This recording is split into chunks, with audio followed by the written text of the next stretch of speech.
Welcome. इस video lecture के अंदर हम टोटल क्वालिटी मैनेजमेंट को डिफाइन करने की कोशिश करेंगे। So TQM stands for total quality management. So total quality management क्या है? ये एक सिस्टमेटिक अप्रोच है, ठीक है। सो इस systematic approach for continuous improvement, किसको इंप्रूव करने के लिए? ऑर्गेनाइजेशनल प्रोसेसेस को इंप्रूव करने के लिए, थ्रू द पार्टिसिपेशन और through the involvement of all the employees, ठीक है। और इसका रिजल्ट हमें क्या मिल रहा होता है? High quality product and services, जिससे हमारा जो कस्टमर है वो सेटिस्फाई हो रहा होता है। सो सबसे पहले यहाँ पे जो कीवर्ड्स हमें मिल रहे हैं वो है सिस्टमेटिक अप्रोच, नंबर वन। सो सिस्टमेटिक अप्रोच का मतलब ये है कि यहाँ पे किसी भी ऑर्गेनाइजेशन के अंदर क्वालिटी इनहांसमेंट किसी एक डिपार्टमेंट का काम नहीं होगा, बल्कि तमाम डिपार्टमेंट एक दूसरे के साथ इंटरलिंक होंगे and they should pursue the continuous improvement with the help of each other, और जिसमें इन्वॉल्वमेंट होगी from top to bottom. Everybody in the organisation should be involve to improve the organisational processes, ठीक है जी। सो यहाँ पे जो तीन वर्ड है टोटल क्वालिटी के, इसमें जैसे कि according to the definition we can see that कि total means the participation of every employee, which means everyone associated in the company continuous improvement के अंदर participate करेगा, ठीक है। including the supplier as well as the customer with their help of the feedbacks about the product as well as the services point of view, जबकि supplier materials की availability के perspective से के point of view से। So that mean the total participation is the total word की sense के अंदर आ जाता है। और मैनेजमेंट क्वालिटी हमारे पास क्या आ जाएगी? That mean the customer expectation from us, ठीक है। सो कस्टमर की एक्सपेक्टेशन के परस्पेक्टिव में अगर हम बात करें तो नॉर्मली हम उसको तीन नीड्स के अंदर डिवाइड कर सकते हैं। One is a basic need, another is the stated need or you can say the implied need, another is the latent needs. So quality management हमेशा कहता है कि कस्टमर को not only we have to satisfied, बल्कि हमें उसको delight करना है। सो जो बेसिक और स्टेटेड नीड्स होती हैं वो तो वो नीड्स हैं जो कि अंडरस्टूडेबल होती हैं, जो कि वो हमें बता रहा होता है कि उसने हमने इन नीड्स को फुलफिल करना है। But we should try to delight the customer, ऐसी नीड्स को हम फुलफिल कर दें जो कि उसकी एक्सपेक्टेशन के बियॉन्ड हो। जैसे कि हम एग्जाम्पल के तौर पर ले सकते हैं कि जब सेल फोन शुरू में आया तो उसके वक्त कंपनीज ने उसके अंदर जब कैमरा फोन को इंट्रोड्यूस करवाया उस फीचर के एडिशन के तौर पे, which is a totally a value added feature, कि कस्टमर जो है वो बहुत ज्यादा डिलाइट मोड के अंदर चला गया कि मैं जब सेल फोन लूंगा तो ऑब्वियसली इसके साथ मुझे कैमरा भी आ जाएगा। बट रिमेंबर दैट ये जो प्रोडक्ट फीचर्स होते हैं sometimes they could be a value added feature, could be a non value added feature. So we have to evaluate कि हम ऐसी फीचर को प्रोडक्ट के अंदर ऐड करें या प्रोसेसेस के अंदर हम ऐसी सेट ऑफ एक्टिविटीज करें जिससे हमारा प्रोसेस जो है वो बेहतर हो सके और कस्टमर की रिक्वायरमेंट को हम मीट कर सके, ठीक है जी। सो क्वालिटी को हम नंबर ऑफ वे से डिफाइन कर सकते हैं, like one of the guru which is a Juran which says quality care that is a fitness for use। Okay, fitness for use का क्या मतलब है कि कस्टमर जिस तरीके से उसको यूज करना चाहता है, जिस तरीके से उसको इस्तेमाल करना चाहता है, आप as per customer usage customer requirement ही प्रोडक्ट को बनाए। जबकि क्रॉस भी define the quality as conformance to the requirement.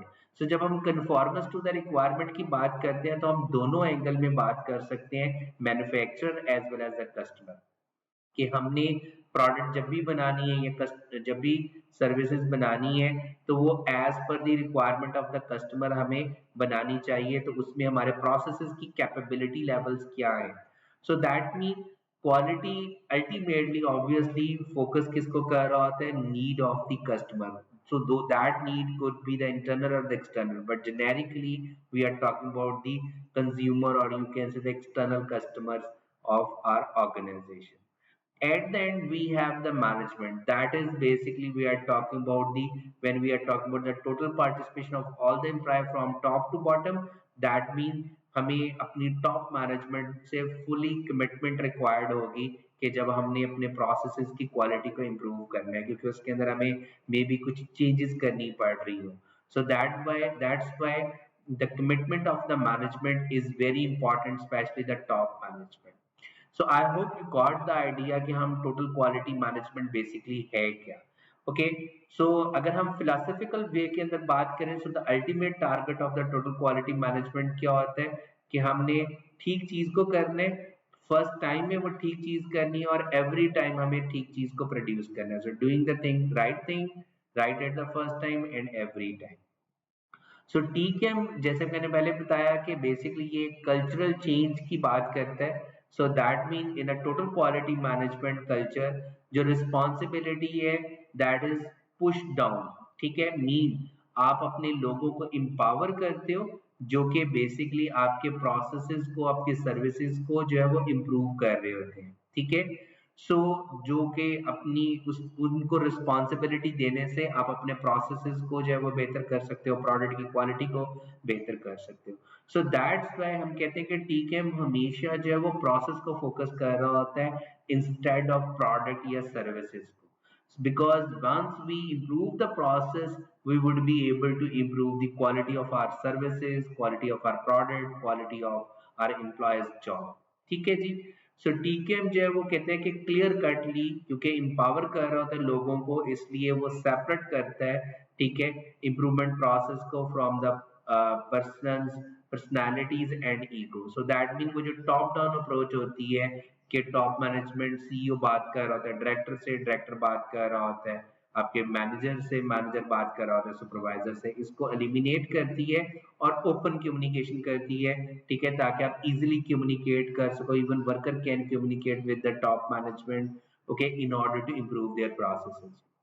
सो जैसे कि अभी हम बात कर रहे थे कि रिपोर्टिंग लेवल रिड्यूस हो जाता है, जारी बात है वो जब टॉप डाउन स्टाइल जो है वो रिड्यूस होगा, तमाम लोग एक टेबल के ऊपर आ जाएंगे, so they can easily communicate with each other in order to reduce the reporting level, okay, ताकि हम ओपनली अपने प्रॉब्लम्स को डिस्कस कर सकें, अपने प्रोसेसेस को इम्प्रूव कर सकें।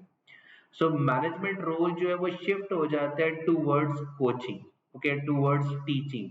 आप उनको टीच कर रहे थे, उनको कोच कर रहे होते हो, instead of just giving them कि जी आप ये परफॉर्म कर लें या ये परफॉर्म कर लें, ठीक है। सो जस्ट आप उनको मैनेज नहीं कर रहे होते, बल्कि आप उनको कोच कर रहे होते, उनको ट्रेनिंग दे रहे होते, उनको डायरेक्शंस प्रोवाइड कर रहे होते। सो क्वालिटी मैनेजमेंट के अंदर जॉब्स को एलिमिनेट नहीं किया जाता, मीन लोगों को फायर नहीं किया जाता, बल्कि उनके जॉब कंटेंट को चेंज किया जा रहा होता है, ठीक है। अगर किसी पर्सन की किसी पर्टिकुलर प्रोसेस के अंदर जरूरत नहीं है, so we should evaluate their skills, ठीक है, और हम उसकी स्किल के मुताबिक उसको जॉब जो है वो प्रोवाइड करें, या हम उसकी स्किल को इम्प्रूव करें या इस काबिल बनाएं कि वो उन पर्टिकुलर जॉब्स को परफॉर्म कर सके। So I hope you got the idea overall कि total quality management है क्या। So this is basically overall a culture change where everybody is responsible in improving the quality instead of only the one department or a person, ठीक है। सो जब भी आपने blame करना है, प्रोसेस को करना है, सिस्टम को करना है in the TQM culture, not a single department और person. So thank you so much, see in the next video.